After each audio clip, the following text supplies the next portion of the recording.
Assalamualaikum warahmatullahi wabarakatuh. Perkenalkan, nama saya Muti Ramadhani dengan NIM 202505010304041 dari Prodi Manajemen Bisnis Syariah kelas B.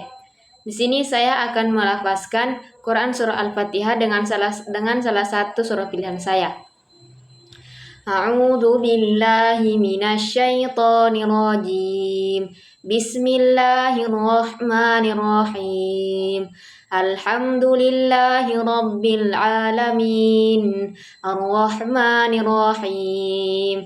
Maliki yaumiddin. Iyyaka na'budu wa iyyaka nasta'in. Ihdinas siratal mustaqim. Siratal ladzina an'amta 'alaihim ghairil maghdubi 'alaihim waladdallin.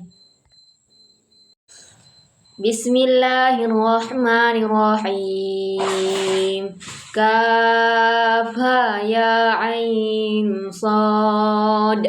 Zikru rahmati rabbika 'abdahu Zakariya iznada rabbahu nidaan khafiyya.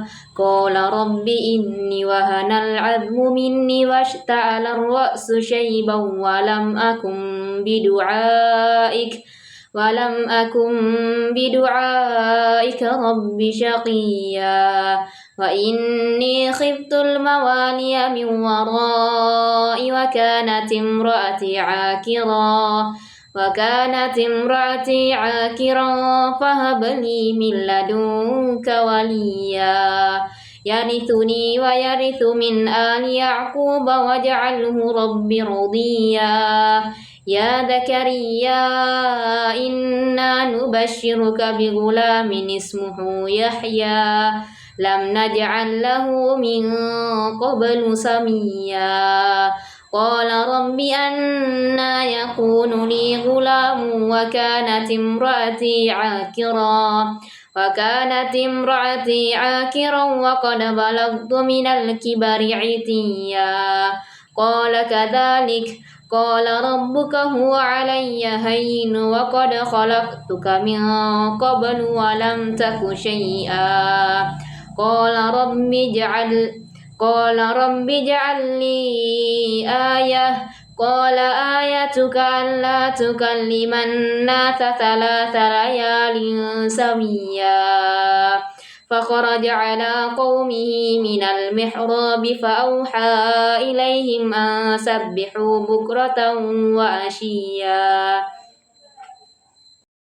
Baik, di sini saya akan mereview materi Islam, yaitu yang dibagi menjadi dua, Al-Quran, Sunnah atau Hadis. Sunnah, apa sih itu sunnah? Sunnah adalah segala sesuatu yang disandarkan kepada Rasulullah Sallallahu Alaihi Wasallam dari perkataannya dan dari semua perbuatannya dan semua ketetapannya, baik dalam keadaan sadar maupun keadaan tidur atau tidak sadar. Jika ada sahabat yang berkata, qala Rasulullah Sallallahu Alaihi Wasallam dan ra'aitu Rasulullah Sallallahu Alaihi Wasallam, maka semua itu adalah sunnah. Dan jika ada perbuatan yang dilakukan sahabat Nabi diharamkan, tidak melarang, itu berarti sunnah karena ketetapan. Misalnya Nabi pernah diundang ke jamuan makan oleh para sahabat dan kebetulan hidangannya biawak, itu salah satu kesukaan sahabat. Kemudian sahabat menawarkan kepada Rasulullah, akan tetapi beliau diam. Itulah salah satu ketetapan beliau, tidak melarang sahabat. Maka dari itu tidak semua yang tidak dilakukan Nabi itu haram, selama tidak melanggar syariat Al-Quran atau Al-Quran. Hadis, pengertian hadis sama dengan sunnah, yang membedakan yaitu hadis adalah bentuk sunnah yang telah tervalidasi. Maka dari itu hadis memiliki status seperti sahih, hasan atau dhaif, lemah, dan istilah hadis tidak ada di zaman Nabi dan sahabat tabi'in, dan istilah hadis muncul di generasi ketiga 300 tahun setelah Nabi wafat. Dan dari hadis yang tervalidasi melahirkan ulumul hadis atau usul hadis. Dan cara melihat status hadis hasan atau dhaif yaitu dari sanadnya, yaitu dari rantai informasi yang sampai ke pembuku hadis seperti Imam Bukhari, Ahmad, dan Muslim. Dan siapa sih mata rantainya? Pertama sahabat generasi 1, tabi'in generasi 2, dan tabi'in generasi 3. Jadi untuk menentukan status hadis harus melihat apakah sanadnya bersambung atau tidak. Jika bersambung maka dia termasuk hadis sahih. Dan jika salah satu rantainya tidak bersambung maka hadis tersebut dikatakan hadis yang diragukan dan diuji apakah orang tersebut baik atau jujur dari beberapa kerabat dekatnya. Jika telah banyak pendapat yang mengatakan baik maka bisa saja hadis tersebut bisa diterima.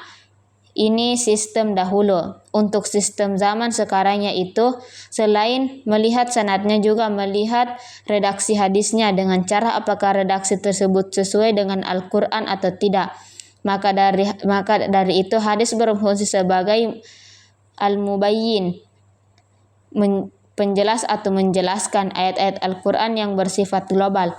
Maka dari itu Al-Quran dan hadis tidak bisa dipisah karena ada penjelasan dari Al-Quran yang tidak jelas sehingga dijelaskan dalam hadis dan keduanya adalah satu kesatuan. Mungkin itu saja yang dapat saya sampaikan. Assalamualaikum warahmatullahi wabarakatuh.